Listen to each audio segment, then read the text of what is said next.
Yeah, go ahead and mute yourself again, and then, yeah, Brad, whenever you're ready, then we can get going.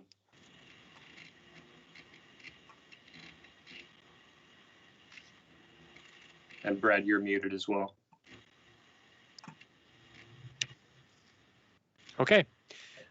Ladies and gentlemen, I'll go ahead and call to order this hearing of February 24, 2021 for LU 2020-023 can't read my own writing, MM/VAR, Ziggy's Coffee request for a major modification and a Class B variance. My name's Joe Turner. I'm the city's hearings officer. Mr. Hubbard, you want to mute yourself? We're getting a little bit of background sound. When is your opportunity to speak, and unmute and come back, but for right now, we're trying to cut down the noise. As I said, I'm the city's land use hearings officer. I start by saying I'm not a city employee. I am licensed as an attorney and trained as a planner. I serve under contract as city council. I say that so you know you're getting a somewhat independent review of the application before me tonight. My role as the hearings officer is to conduct public hearings and make decisions about certain land use matters in the city of Sherwood. In making those decisions, I'm required to apply the city's existing laws. I am not a policymaker. I don't have the authority to vary from or change the laws. If you think that the laws need to be changed, you can work with City Council and Planning Commission to do that.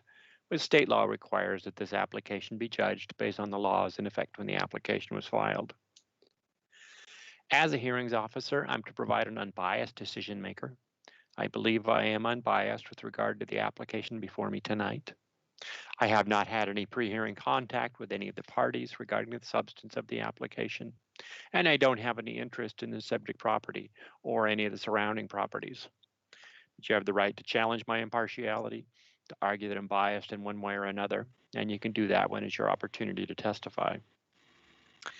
Procedure will follow. I'll start by asking staff to summarize their staff report, copies of which are available on the city's website. Then the applicant will have an opportunity to testify, present their proposal, and respond to the staff report. The city's online process doesn't allow for public comment during the hearing, so we will. This hearing is currently being live streamed and will also be available on the city YouTube page. So I will hold the record open for 1 week after the close of the hearing, so anyone can watch the video if they haven't already, and submit written public comment before I make a decision on this application. I'll go into how exactly you would do that at the end of the hearing. But anyone with an interest in this application may offer relevant oral or written testimony. Testimony must be relevant to the applicable approval criteria which are set out in the staff report. It is important that you make your best case to me, although my decision is subject to appeal to the city's planning commission. The planning commission will decide any appeal based on the record before me. They won't allow new testimony and evidence on appeal. So if you feel it's important that myself or any future decision maker knows something about this application, you need to make sure it gets into the record before me. In order to preserve your right to appeal, you or someone expressly representing you must testify orally or in writing before the close of the record. And in order to raise an issue on appeal, someone must have raised that issue before me. If anyone feels they need more time to prepare, they can ask me to hold the record open or continue the hearing. If I hold, as I noted already, if I hold the record open, you'll have an opportunity to submit additional written testimony and evidence.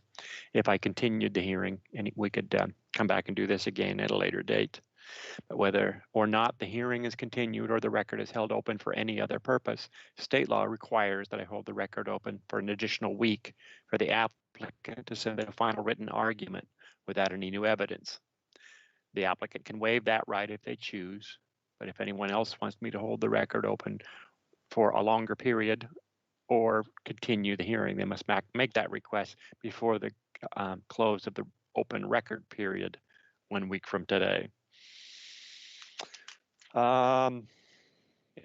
My decision must comply with state law that requires that the city issue a final written decision within 120 days after the application was filed. That includes any appeal to the planning commission. So there's some limit to how long I can continue or hold the record open. Anybody who submits written testimony, please include your name and your full mailing address so that the city can provide you a copy of my decision when it's issued. Anyone who's testifying tonight, please state your name and your full mailing address. Please spell your last name so I get it right, although it looks like, well, not everybody's listed both names, so I'm not sure. Want to make sure I get the spelling right of everybody's name. Seemed like there was something else about the open record I was going to say. But what I will do is, as I noted, hold the record open for 1 week. I'm going to get my calendar so I can give some specific dates. I'll do this again at the end of the hearing. For public testimony, Mr. Rutledge, what time does the city need to receive those? Is it 5 o'clock, or do you have an earlier deadline for public comments? Yeah, generally 5 p.m. on that specific day would be the cutoff. Yeah. So I'll hold the record open until March 3rd at 5 o'clock for anyone to submit for the public to submit written comments on this application. I'll hold it open until March 10th for the applicant's final argument, unless the applicant wants to waive that at the end of the first week, and they can just do so in writing, just sending an email to the city asking to close the record, or they can submit their final argument if they choose to do that earlier. And I will issue my decision within about 2 weeks after the close of the record. I'll send my decision to the city. The city will send it to parties' record. So anyone who's testified orally or in writing before the close of the record will be sure and receive a copy of my decision when it's issued. That concludes my introduction. I'm going to summarize our staff report. Yeah, thank you, Mr. Turner. I'll share my screen here.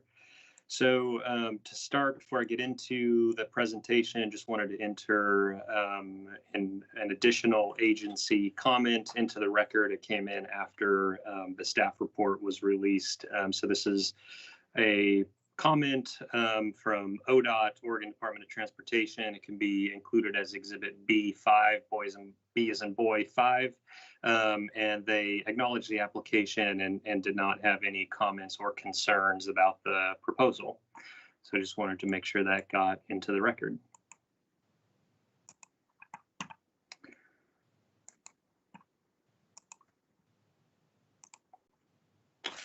All right, so yeah, my name is Eric Rutledge, Associate Planner here at the City of Sherwood. Happy to be given the staff presentation for LU 2020-023 Ziggy's Coffee, which is a major modification and Class B variance. The applicant is proposing a Class B variance, a major modification to an approved site plan. The address is 21003 Southwest Pacific Highway. The current zoning is retail commercial, and the site is currently improved with a 400 square foot drive-through coffee and food stand, which you can see there in that photo. The application is subject to the city's Type 3 land use review procedures. The hearings officer is the decision authority, and the Planning Commission is the appeal authority, like we've already mentioned. Notice of the application was routed to affected agencies on February 1st, 2021, and agency comments have been incorporated into the findings and exhibits of the staff report. Public notice of the application was provided in accordance with Section 16.72.020 of the Development Code, including mailed notice to property owners within 1,000 feet of the site. As of this afternoon, no written public comments were received on the application. Here's the applicable chapters of the Development Code, just for reference. The major modification approval criteria limits the scope of the review to only those areas of the site that are impacted by the modification. So for this proposal, what will be changed is the on-site vehicle parking, on-site vehicle and pedestrian circulation, the on-site landscaping, and the on-site stormwater facilities.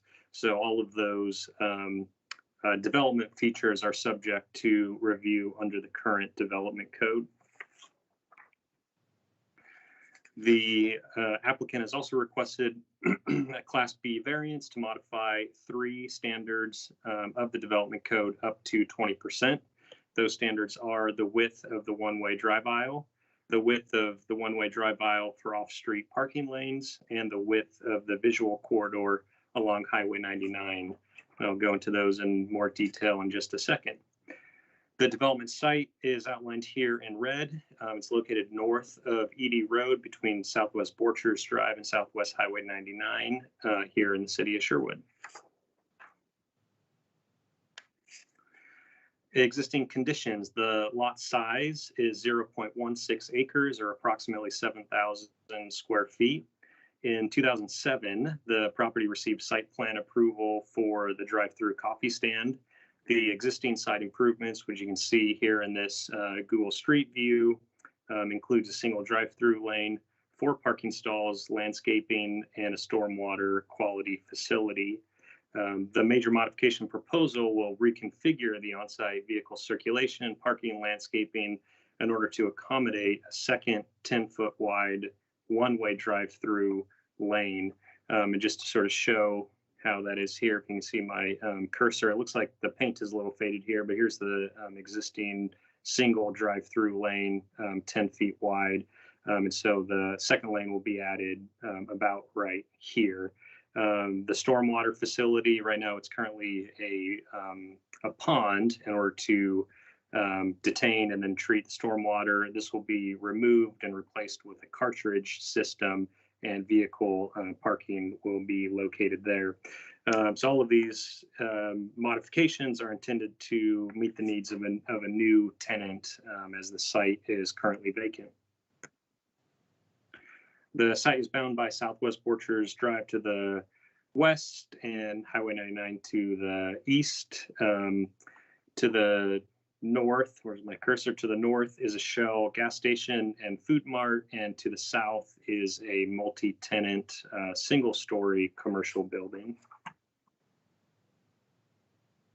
Here's an overview of the proposed site plan. So as mentioned, the site will be reconfigured. You can see the access point. There's currently 2 access points to the site. One of them is here along Southwest Borchers Drive, and then this one is ingress and egress along Southwest Borchers Drive. There is an shared access easement that this leads here into the gas station property to the north. So there's an easement there. No changes are proposed to the width or configuration of the actual access points. The changes will occur on site. So really the changes are kind of focused around here. We would add a second, the applicant is proposing to add a second one-way drive-through lane, island kiosk here in the middle for ordering. And then these 2 lanes would converge and have a one-way drive aisle for egress out of the site. The pickup window for food is about right there. I did want to clarify, no changes are proposed to the actual building itself. This is the 400 square foot building shown here in purple. So no changes to the building, and then also no changes to the actual lot size or shape. So really it's just a reconfiguration of the on-site development features. The parking is shown here in yellow, 4 stalls, including 1 ADA stall right here. And in terms of the location of the requested variances, there's 3, as I mentioned. The first one identified as X. This is the width of the one-way drive aisle. I don't have the exact changes in front of me, but they're all under 20%. I believe this one is around 7 or 8%. And so normally would require certain distance. Sorry, I don't have it in front of me right now. So anyways, one of them is there. The second one is the width of the parking lane drive aisle. So as vehicles are backing out, that one's identified as Y. A minor reduction there of about 7 or 8%. And then finally Z, which is the width of the visual corridor. Part of it is currently on the site, and the remaining portion of it is in the Highway 99 right-of-way. In terms of the approval criteria for the Class B variances, the lot was previously part of the right-of-way where Edie Road, Sherwood Boulevard, and Highway 99 intersected to create Sherwood's 6 Corners intersection and commercial center. You can kind of see where all of these roads converged, and there was an intersection here.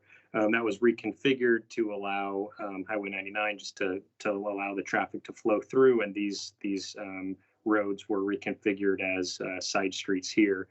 So the right-of-way that was associated with that intersection was lots were created out of them and then sold for commercial lots, and the city applied the adjacent zoning, which is retail commercial.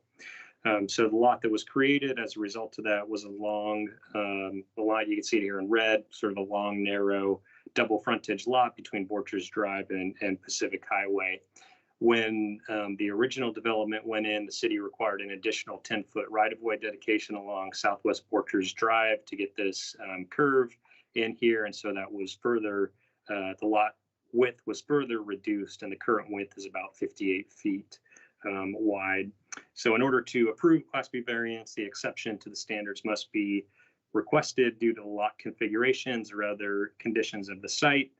Staff finds the site is unusually constrained in terms of size and shape because of the land use history, and therefore meeting that criteria. Another approval criteria for the Class B variance is that the exception to the standard will have a minimal impact on adjacent properties.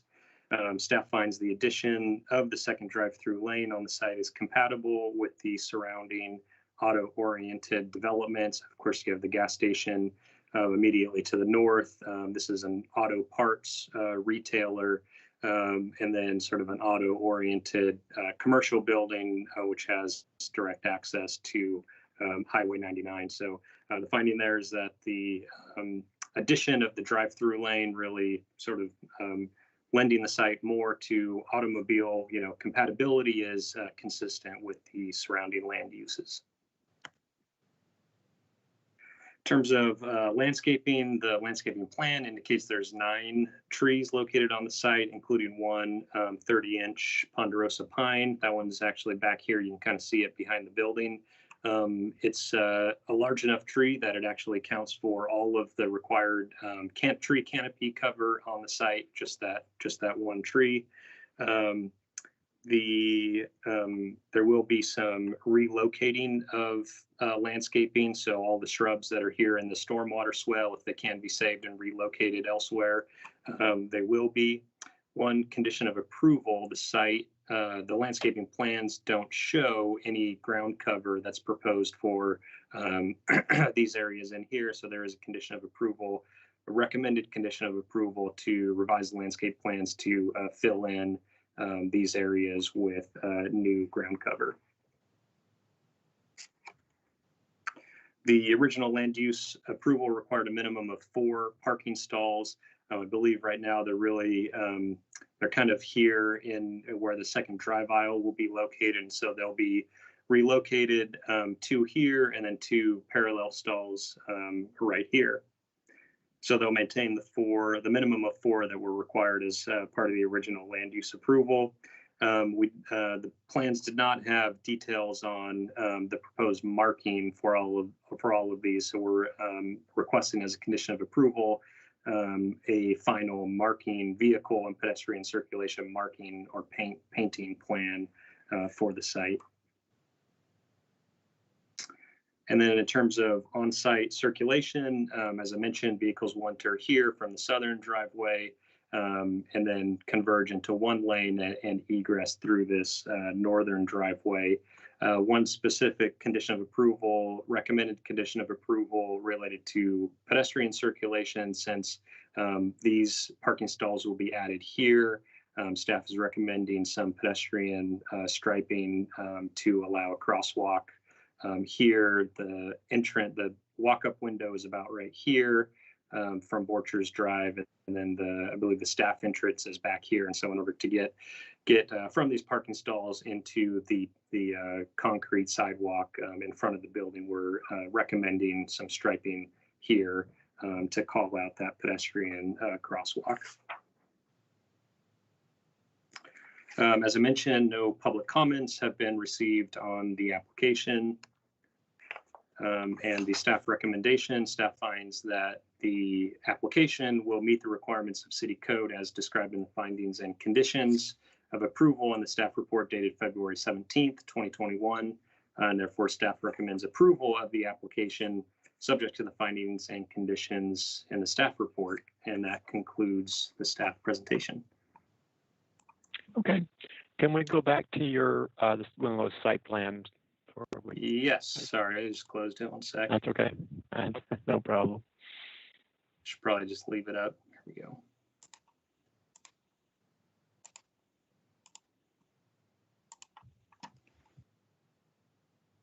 Site plan, you mentioned? Site plan? Yeah, one of the ones with dimensions. Dimensions. So I don't know that any of them really have dimensions. Good. Okay. It's got some dimensions. I think that's the one I was thinking of. Okay, let me find out how do we do this. Slideshow. Current slide. There we go. Yeah, there we go. That's the dimensions I was looking for. Yep. Well, my first question, when you were testifying, you noted the northern entrance with the gas station to the north there is a ingress and egress. I'm assuming it's only ingress to the gas station since it's a one-way drive aisle. Yeah, I believe the language, I haven't read that easement in detail. Steve, okay, so that's based on the easement. Yeah, so ingress, I know for sure it's ingress and egress, although, exactly, That's who it's allowing ingress, egress for, not quite clear, but it's currently only used for egress from this site. Okay, that's what I was wanting to confirm because the drive plan seems to conflict with that. Right. Though the compact and the ADA spot next to the building there, how are vehicles going to get in and out of there if there's a line? Would they wait in line till they can pull in and then wait to back out? Yeah, that's a good question. It's something that, staff picked up on, right away and ran that by the applicant. Our understanding is that these, perhaps the ADA stall, but they'd primarily be used, according to the applicant, they may be able to speak to this more, primarily by employees of the site. We've heard, I don't know if this can be considered in the record, but apparently the business that's going to be occupying this, the site will have baristas or ordering staff outside, sort of taking their order and, given the constraints on the site, really helping the flow of traffic. I think, the way that staff is seeing it, because of the tough, site constraints, that it really allows the drive-through lanes to be used as a drive-through lane most of the time, and then B as a parking lane drive aisle the rest of the time. So instead of having a separate back out lane, we understand those conflicts may occur at times, but in order to use the most efficient use of the space, those conflicts would just have to be addressed at that time. Okay. The right behind those parking spots, that grade hash marked area, is that a median right before the sign? Yeah, and that was one. Okay. So there was, this will be paint. Okay. Originally, there was a median proposed all the way here. Obviously, there wouldn't be enough space to back out there. And so that was a revision that happened prior to release of the staff report. Or to marking it complete. And so, this will be paint here. And the kiosk will be just a sort of a small, I can probably zoom in on it, a small tray or oval one here, and this will all be paint. Yeah. Okay. So that may answer my next question, but it says the 13-foot-8 drive aisle, but the drive aisles shown here are 10-foot. Is that because they're side by side, it's considered 20? And with that paint, that doesn't limit it? Yeah, so the one-way drive aisle, we're just seeing the drive aisle really, the way that the staff report is written, the drive aisle is just this area here where they actually converge.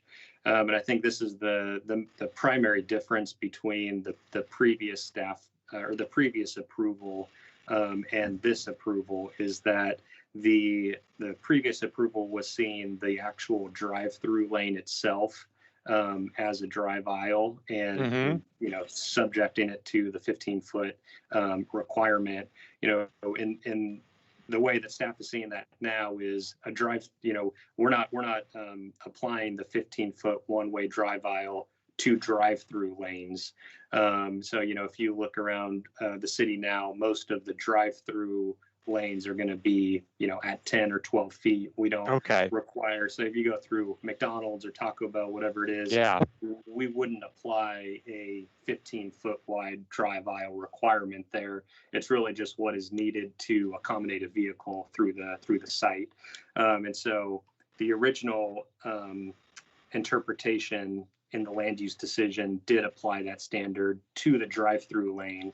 And what we're recommending now as findings is that this is really two drive-through lanes, and 10 feet is adequate for the drive-through lanes. I think it could also be viewed, as you mentioned, of if you combine these, it's 20 feet wide. But the way it's written in the staff report is that drive-through lanes, we don't have a minimum width for them. Great. Just writing a note real quick. Yeah, sure.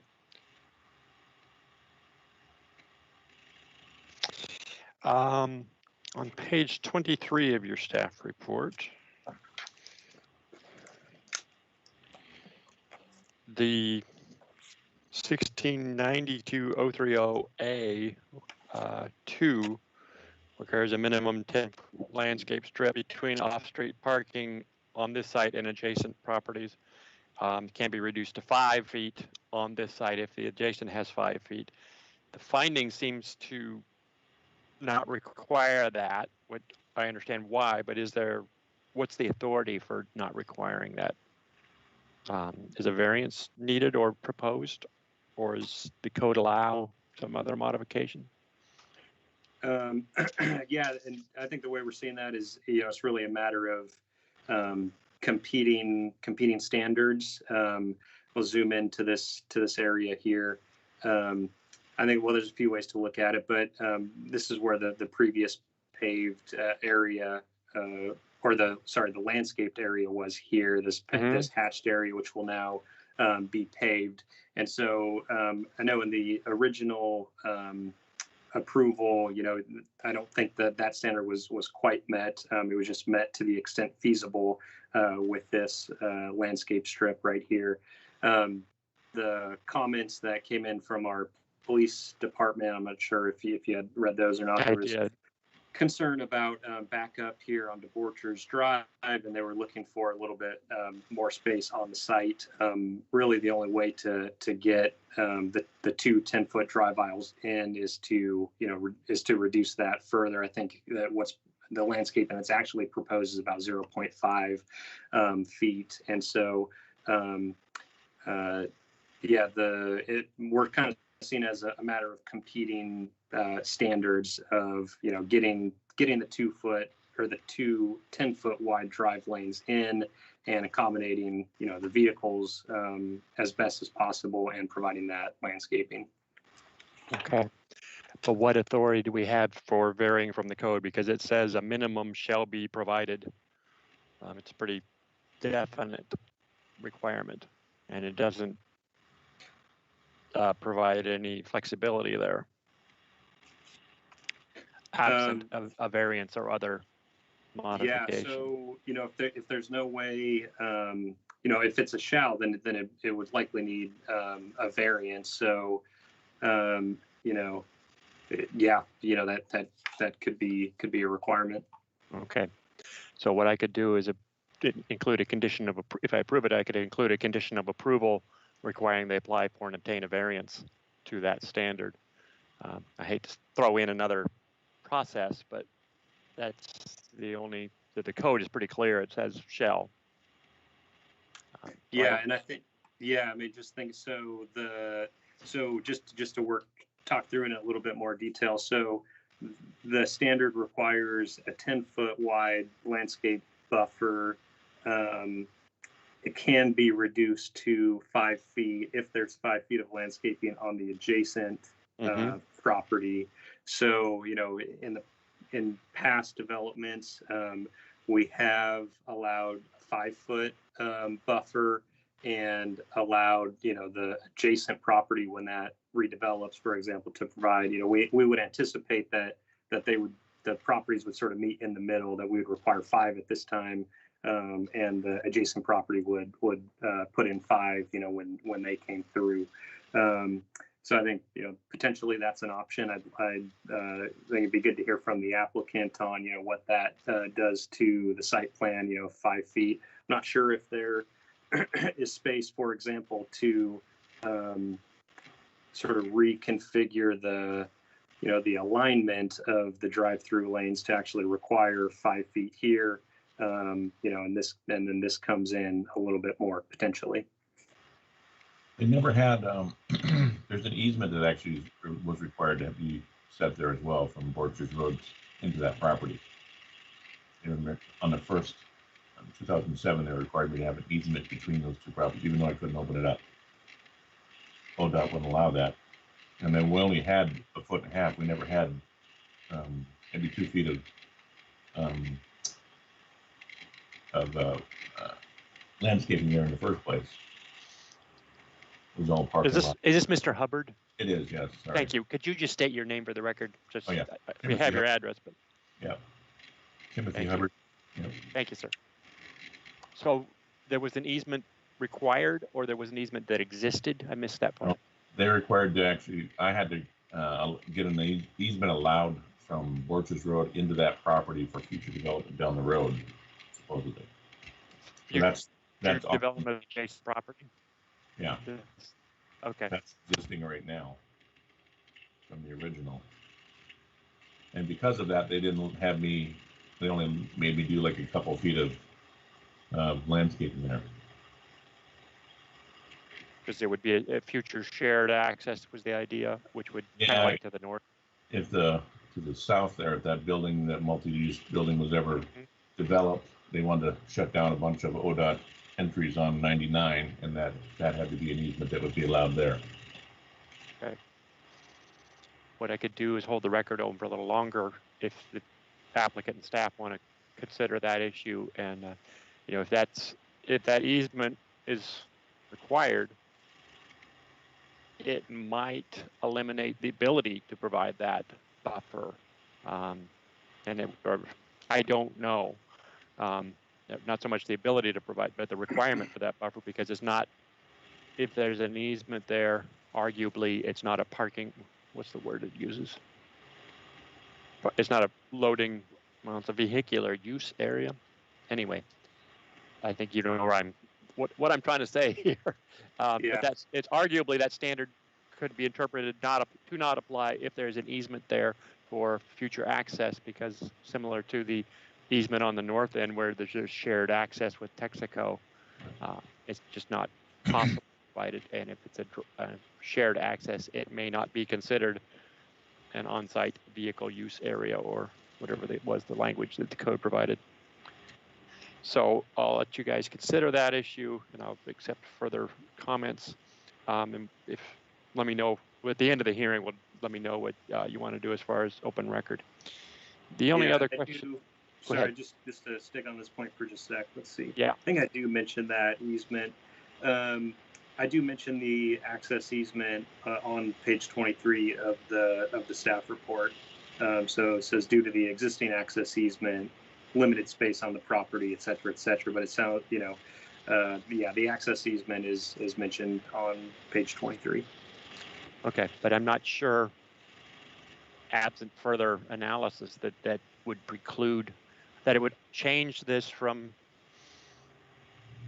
I'm just trying to find the language of the code, a vehicular use area on the site to something else, especially now where there is no, it's a single use access right now. It only serves this site currently. In the future, it may go away, but that's something I'd like further argument, analysis about. Sure. Yep. From all the parties. Yep. Sounds good. The only other question I had was on page 35. It looks like there's just a minor typo under 16106. Towards the bottom of that paragraph, it says this area of Southwest Orchards Drive does not appear to have a need for on-site parking. I think you meant to say on-street parking. because it's talking about on Borchers Road, this area of Borchers Road. Yeah, let me read that. What part of the paragraph is that on? Bottom 35? Bottom third, Bottom line third. starting Okay. on the left with drive. Okay. It's that Yes. last paragraph. So yeah, because it says, yeah, because the last word there is on street. So it should be on street and then on street. Yep. Okay, that's what I assumed. Wanted to get it on the record. Yep. Thanks. Not a, that's the only questions I had. Mr. Hubbard or Mr. Farnsworth, anything further? Now's the applicant's opportunity to respond to the staff report. And please, whoever's going to speak, let me state your name at the start so we know who's talking. It's not little tiny pictures on the screen. It's not clear who's talking at a particular time. Do you have anything, Steve? This is Steve Farnsworth. The only comment that I would make is that I know there was some concern about backup of traffic on Borchers Drive in the past, and this would serve to help eliminate that by providing more storage capacity for the coffee stand. But I think, and Tim, you can agree with me if you want, that we don't see anything in the conditions of approval that we're objecting to. No, I don't see anything at all. Okay. So is that it from the applicant? Yeah, the only other comment I had was, Tim Hubbard, the only other comment I had was you were concerned about the cars in the ADA and the compact backing out of. They will have employees, when it's that busy, what I was told is the employees that would be working most of the day through their rush hour would be in those 2 parking spaces. And then one of them's an ADA space, so yeah. It has to be accessible to the public unless one of your employees needs the ADA parking. Correct. Yeah. So then, if anybody needed to back out of there, the staff on site out on the lanes would actually be helping direct traffic there. Okay. So, will you actually have staff out there when it's busy taking orders? Okay. We're gonna have a couple of workers out there. They're planning on having 8 people during their rush hour in the. Wow. And that building's not big enough to hold 8 people. Yeah, that's what I was thinking. Okay.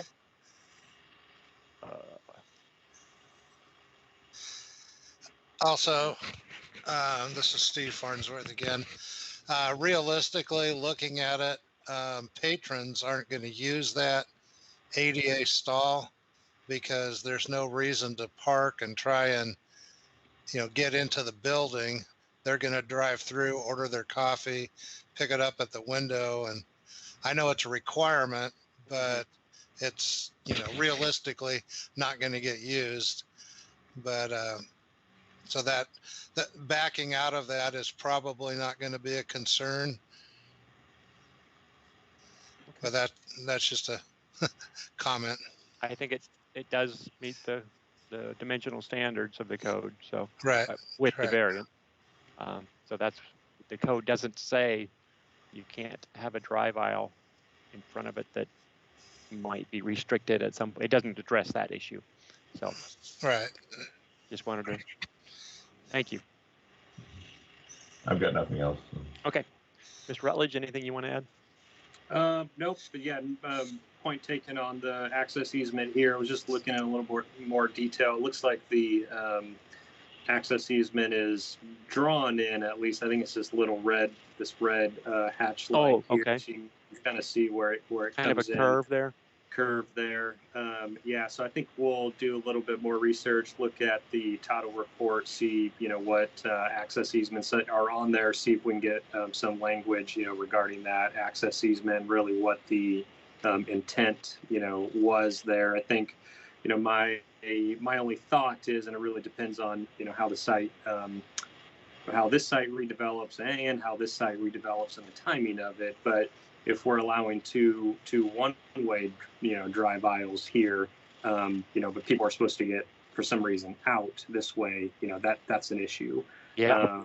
So I don't know even if we'll have to check that language and see sort of how, what it's intended for, and how it's written. And I don't think we want conflicts. We don't want to approve something now that's going to lead to conflicts once this site redevelops either. But it looks like it sort of stops right here. But I would tend to agree that if all of this is if this access easement is here and really intended to provide future ingress and egress to this site to the south, that leaves very little space, here. But potentially we could do maybe, I don't know what this is, maybe 10 feet wide. It doesn't really make sense to have a landscape strip right here to try and meet that standard. So,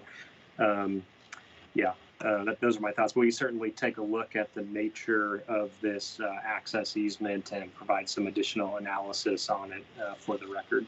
Okay. Yeah, I agree. It doesn't really make sense to put it there, given the constraints of the site, et cetera.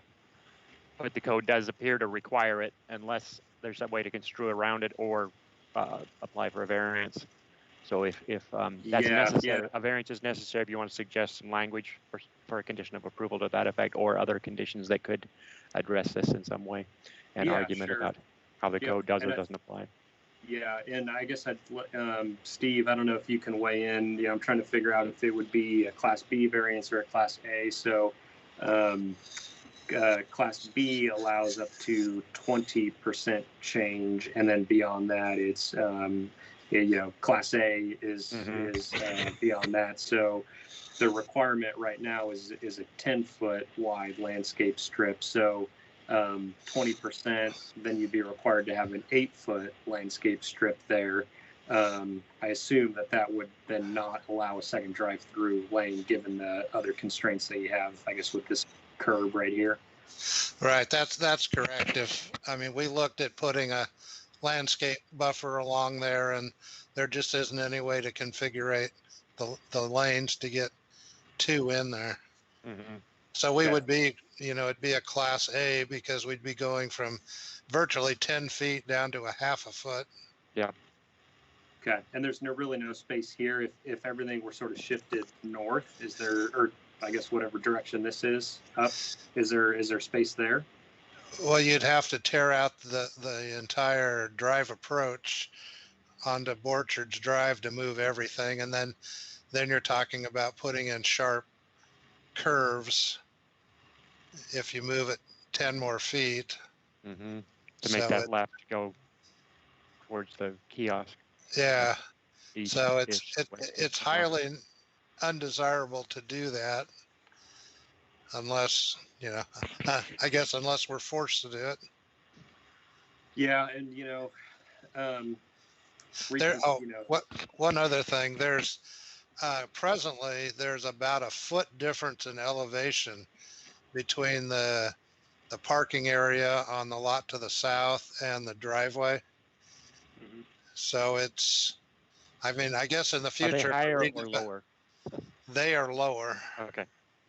So if that redevelops, they're going to have to do considerable filling to use that, which they could, depending on what goes in there, but it's also a kind of a funny shaped lot, and it's going to be hard to put very much on there. Yeah, that's going to be an issue that they'll have to address. That's not something you need to deal with, but right. It may support your cause if you need to apply for a variance or other. Okay. How long would you like me to hold the record open for you? Because I'll need to hold the record open for the applicant and or the staff to submit some argument and or condition language, and then a week for the public to respond, and then the final argument for the applicant.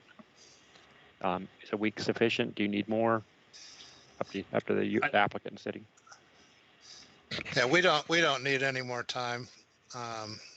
We can respond within a day of, once the conditions come out. No, I mean, to address this issue of that landscape strip, whether a variance is required, Gotcha. so you can change it.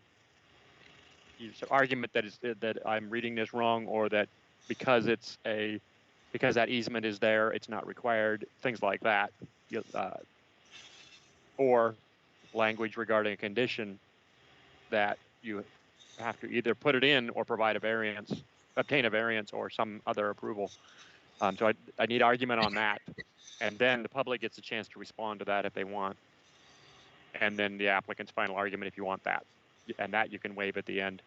And just in that case that something comes that in. date would start like today after this hearing. So it'd be Right. how much time do we need from today in order to Exactly. submit that argument to the hearings officer, to Joe? So I think a week is fine, unless Steve Okay. and Tim, you'd like more time to get your thoughts together and submit something in writing. No, I think we're fine. I know the site wants to get under construction as soon as possible, so. Sure. Okay. With that, let me grab my calendar again. I will. Mr. Farnsworth, Mr. Hubbard, anything you want to add? I want to give the applicant the last word before we close the hearing. I've got nothing. No, I think Okay. everything's been discussed. Okay, I will go ahead and close the hearing. I will hold the record open for 1 week in this until March 3rd for new argument and evidence from the applicant and/or the city.